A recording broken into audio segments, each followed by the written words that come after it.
Мажоритарният кандидат и водач на листата на Коалиция за България Румен Петков откри хоспис в болницата в град Левски. Медико-социалното заведение е изградено по проектна програма ФАР на стойност 350 хиляди лева и е за 30 души. Голяма част от тях вече са настанени в хосписа, като първите 6 месеца лечението им ще бъде безплатно. Това е много важно решение от социална гледна точка, подчерта Румен Петков. Той се ангажира проблемът с мястото на този тип заведения в здравната система да бъде дискутиран в следващия парламент.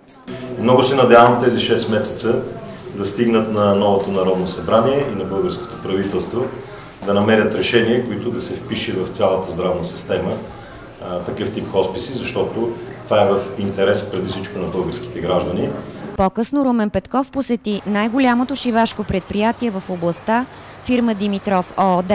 В разговор с работниците той заяви, че основният ангажимент на Коалиция за България през следващите месеци е запазването на работните места. Купуването и продаването на гласове е престъпление.